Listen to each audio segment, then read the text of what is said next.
ایک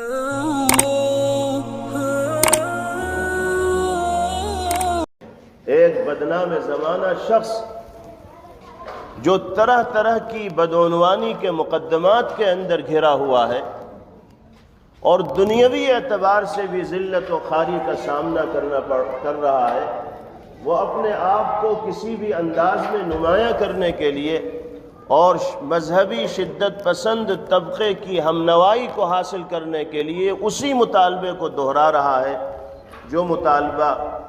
پرانے زمانے سے کیا چلا آ رہا ہے۔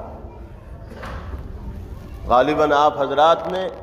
اس بدنام زمانہ انسان کے مطالبے کو سوشل میڈیا کے ذریعے سنا بھی ہوگا۔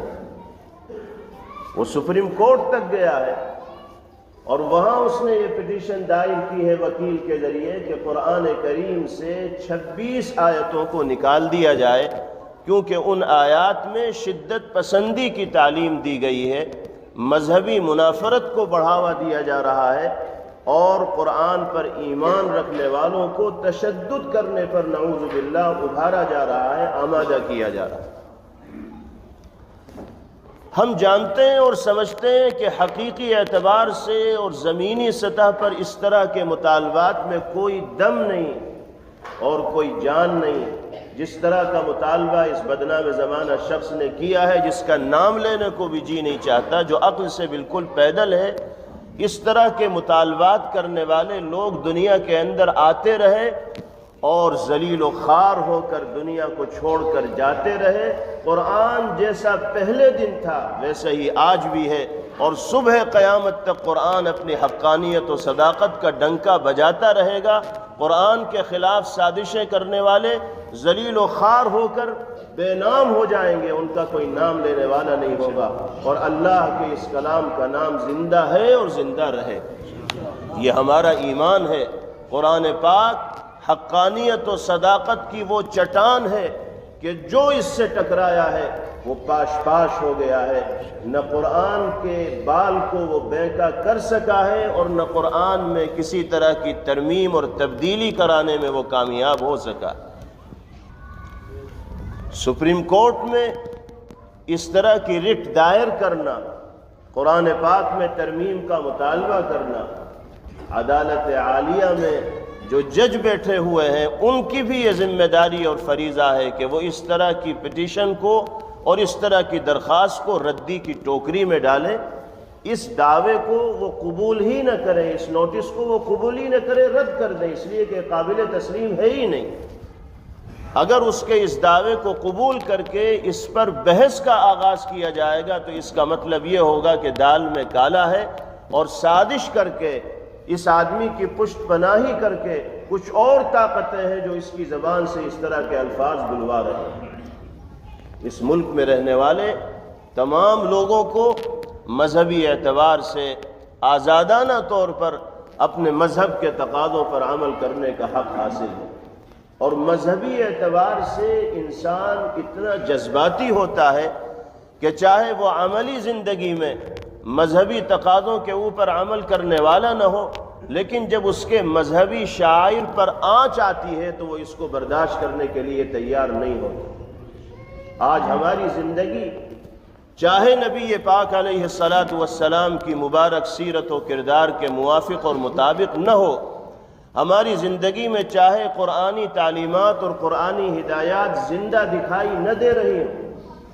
چاہے کتنی ہی بدعملی کی اور گناہوں سے بھری زندگی ہم گزار رہے ہوں، لیکن ہم جیتے جی اس بات کو گوارا اور برداشت نہیں کر سکتے کہ سرکار دو عالم صلی اللہ تعالی علیہ وسلم کی ذات پاک پر چھینٹا کشی کی جائے، یا اللہ کے مقدس قرآن پاک کو نشانہ بنایا جائے، تنقید کا نشانہ بنایا جائے، اس میں ترمیم کا مطالبہ کیا جائے، یا مذہبی اعتبار سے دین کو اور ایمان کو اور اسلام کو نشانہ بنایا جائے۔ اس بات کو نہ مسلمان نے کبھی پہلے برداشت کیا ہے، نہ آج کر سکتے ہیں، نہ آئندہ کر سکتے۔ ہمارا یہ مطالبہ ہے حکومتوں سے اور قانون بنانے والے اداروں سے کہ اس طرح سے مذہبی جذبات کو بھڑکانے کا کام کرنے والے جو فتین لوگ ہیں ان کو قانون کے شکنجے میں کسا جائے، اور ایسی سزا قانونی اعتبار سے ان کو دی جائے کہ آئندہ ان کو اس طرح کی حرکت کرنے کی جرأت و ہمت نہ ہو سکے۔ قانون بنانے والے اداروں کی یہ ذمہ داری ہے، حکومتوں کی یہ ذمہ داری ہے کہ وہ اس طرح کے سرپھرے لوگوں کو قانون کے شکنجے میں کسیں، ان پر ملک میں انارکی اور بدامنی پھیلانے کا مقدمہ ان کے خلاف قائم کریں، جیل کی سلاخوں کے پیچھے ان کو ڈالیں۔ اگر ان کو اسی طرح آزاد چھوڑا جائے گا تو اس کا مطلب یہ ہے کہ ملک کے امن سے کھلواڑ کرنے کی کوشش کی جا رہی ہے۔ یہ تو ایک حقیقت تھی اور سچائی تھی جو آپ کے سامنے بیان کر دی گئی۔ رہی بات ان اعتراضات کی جو قرآنی آیات پر کیے جاتے ہیں، قرآن پاک کی 26 آیات پر شدت پسند مذہبی طبقے کی طرف سے یہ اعتراضات ہوتے ہیں کہ ان میں تشدد کی تعلیم دی گئی، ان میں غیر ایمان والوں کے ساتھ سختی سے نمٹنے کی ترغیب دی گئی۔ اس طرح کی آیات قرآنیہ کو پڑھ کر لوگوں کی زندگی میں رد عمل کرنے کا جذبہ پیدا ہوتا ہے اور تشدد کا ماحول عام ہوتا ہے، اس لیے ان آیات کو قرآن پاک سے جدا کر دیا جائے۔ حقیقت میں قرآنی آیات کو صحیح طور پر نہ سمجھنے والے اس طرح کا مطالبہ کرتے ہیں، ورنہ جو لوگ سیاق و سباق کے ساتھ اور صحیح پس منظر اور پیش منظر کے ساتھ قرآن پاک کی آیات کو سمجھنے کی کوشش کرتے ہیں، ان کے ذہن میں کبھی اس طرح کی باتیں نہیں آتی۔ اور ایک بہت موٹی سی بات ہے، ایک صاف سی بات ہے، قرآنی آیات کی تشریح کا حق ہر کس و ناکس کو نہیں ہے کہ کوئی بھی آدمی آئے اور قرآنی آیات کا ترجمہ پڑھ کے اس کے مفہوم کو اور اس کی تشریح کو بیان کرنے لگے۔ جس طرح قانون کی تشریح کا حق ایک وکیل کو ہوتا ہے، ایک قانون داں کو ہوتا ہے، ہر آدمی قانون کی تشریح کرنے کا حق نہیں رکھتا۔ جس نے قانون کی کتابیں پڑھی ہوں گی، پریکٹس کی ہوگی، اس میں مہارت حاصل کی ہوگی، وہی قانونی عبارات کی تشریح کرنے کا حق رکھتا ہے، اس کے علاوہ کسی اور کی تشریح قابل قبول نہیں ہوگی، عدالت میں نہیں قبول ہوگی کسی کی تشریح۔ بالکل اسی طرح قرآنی آیات کی تشریح کا حق انہی لوگوں کو حاصل ہے جنہوں نے قرآن پاک کو سمجھنے اور سمجھانے میں اپنی زندگی کو وقف کیا ہے، جو قرآنی علوم سے واقف ہیں، جو آیات قرآنیہ کے نزول کے پس منظر کو جانتے ہیں، جن کے سامنے یہ باتیں ہیں کہ کس ماحول میں یہ آیت کریمہ نازل ہوئی اور اس آیت کریمہ کا مصداق کون لوگ ہیں، اور اللہ پاک اس آیت کریمہ کے ذریعے کہنا کیا چاہتے ہیں، پیغام کیا دینا چاہتے ہیں، جن لوگوں کے سامنے یہ ساری تفصیلات ہیں، وہی لوگ قرآن پاک کی تشریح کا صحیح طور پر حق ادا کر سکتے ہیں۔ ایک آدمی قرآنی آیت کو پڑھ لے اور ہندی میں اس کا ترجمہ دیکھ لے اور پھر اس کی بنیاد پر وہ قرآن کے خلاف اعتراضات کرنے لگے تو یہ بے وقوفی کی، کم عقلی کی اور غلط فہمی کی علامت اور نشانی۔ جن لوگوں کی طرف سے آیات قرآنیہ میں ترمیم کا مطالبہ ہوتا ہے وہ قرآن پاک کی الف بے سے بھی واقف نہیں۔ ہندی میں یا کسی دوسری زبان میں آیت قرآنیہ کا ترجمہ ان کے سامنے آتا ہے، بس اسی کی بنیاد پر وہ قرآن کو تنقید کا نشانہ بنا لیتے ہیں۔ ارے سمجھنے کی تو کوشش کرو ان لوگوں سے جو صحیح طور پر سمجھے ہوئے ہیں، کس پس منظر میں اللہ نے اس آیت قرآنیہ کو نازل کیا ہے اور کیا پیغام باری تعالیٰ دینا چاہتے ہیں۔ دیکھیے، دو طرح کے حالات ہوتے ہیں۔ ایک حالات وہ ہوتے ہیں جو جنگ کے حالات کہے جاتے ہیں، جس میں ہر وقت یہ اندیشہ رہتا ہے کہ دشمن حملہ آور ہو اور جان و مال اور عزت و آبرو کو نشانہ بنا کر چلا جائے۔ جنگ کے حالات کے احکامات بالکل الگ ہیں، اور دوسرے حالات امن کے ہوتے ہیں، معاہدے کے ہوتے ہیں۔ لوگ کسی مقام میں رہتے ہیں، ایک دوسرے کے ساتھ معاہدہ کر کے رہتے ہیں کہ اگر تمہاری جان کو نقصان پہنچنے کا اندیشہ ہوگا تو ہم تمہارے محافظ بنیں گے، ہماری جان کو نقصان پہنچنے کا اندیشہ ہوگا تو تم ہمارے محافظ بننا۔ ہم سب مل جل کر زندگی گزاریں گے، ایک دوسرے کے حقوق کا خیال رکھیں گے، یہ ہوتے ہیں معاہدے کے حالات۔ ان حالات کے احکامات بالکل الگ ہیں، اور جنگ کے جو حالات ہوتے ہیں ان کے احکامات بالکل الگ ہیں۔ جنگ کے حالات میں تو ہر وقت یہ اندیشہ رہتا ہے کہ دشمن کی طرف سے حملہ ہو اور وہ ہماری زندگی سے کھیل جائے، وہ اس طاق میں رہتا ہے کہ موقع ملے اور ہم اپنے مد مقابل کو نمٹا دیں۔ تو ایسے حالات میں کیا انسان ہاتھ پر ہاتھ رکھے بیٹھا رہے گا، خاموش تماشائی بنا رہے گا؟ وہ اپنے بچاؤ کے لیے راستے تلاش کرے گا نہیں کرے گا؟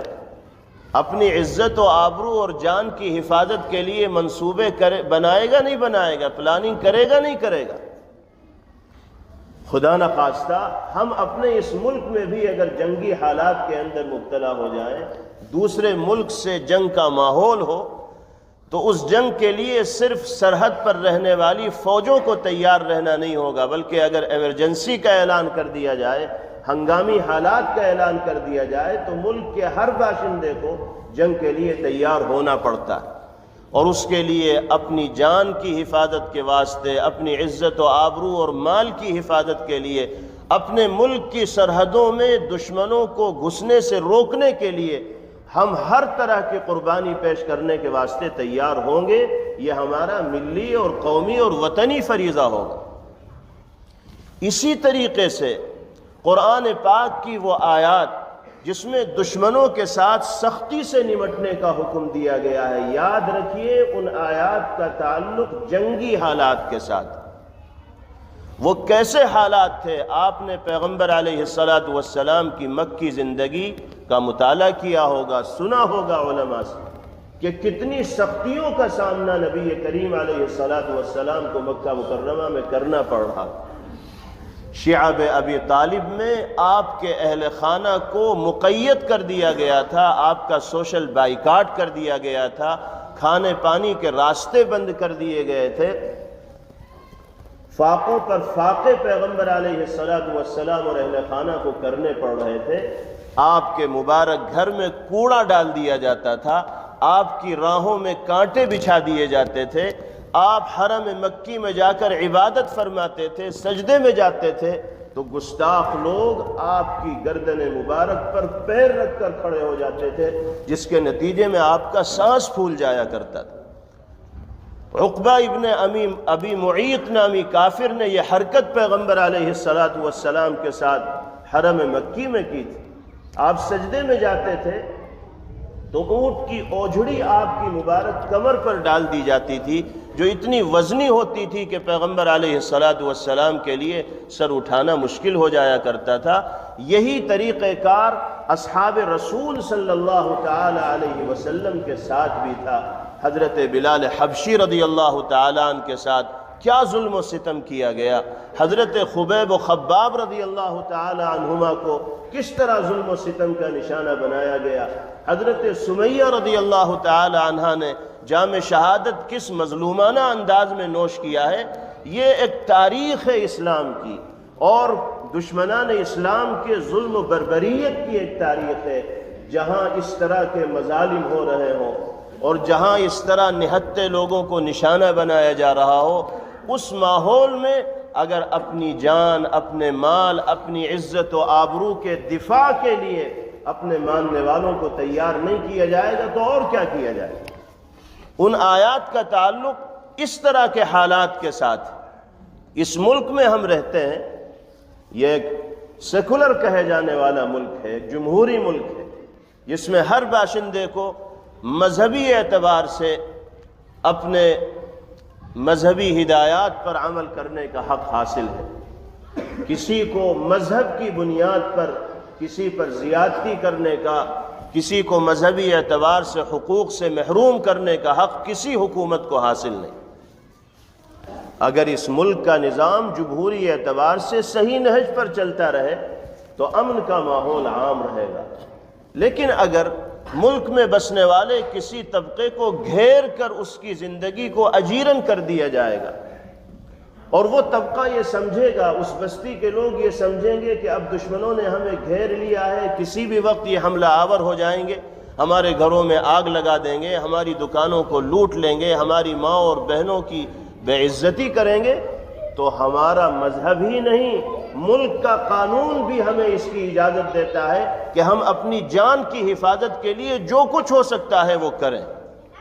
اب ہم ان دشمنوں سے مقابلہ کریں گے، یا تو خود مریں گے یا ان کو ماریں گے، اس لیے کہ ہمیں بھی اپنی موت سامنے دکھائی دے رہی ہے، تو اب ہم خاموش تماشائی بن کر نہیں بیٹھے رہیں گے۔ یہ ہنگامی حالات ہوتے ہیں، ان حالات میں یہ نہیں کہا جائے گا کہ بس تم دبک کر بیٹھ جاؤ اور ان کو جو وہ کر رہے ہیں کرتے رہنے دو۔ اب تو جان پر اور مال پر اور عزت و آبرو پر آ پڑی ہے، تو آدمی کو اس کے لیے تیار ہونا پڑے گا۔ اس کی اجازت مذہب ہی نہیں بلکہ اس ملک کا قانون بھی دیتا ہے۔ تو قرآن پاک کی وہ آیات جس میں مد مقابل کے ساتھ سختی کا معاملہ کرنے کی ہدایت دی گئی ہے، اس کا تعلق اسی طرح کے حالات کے ساتھ ہے، اور ان حالات میں عقل بھی یہی کہتی ہے، مذہب بھی یہی کہتا ہے کہ انسان اپنی جان و مال کی حفاظت کے لیے ہر قدم اٹھانے کا اختیار رکھتا ہے۔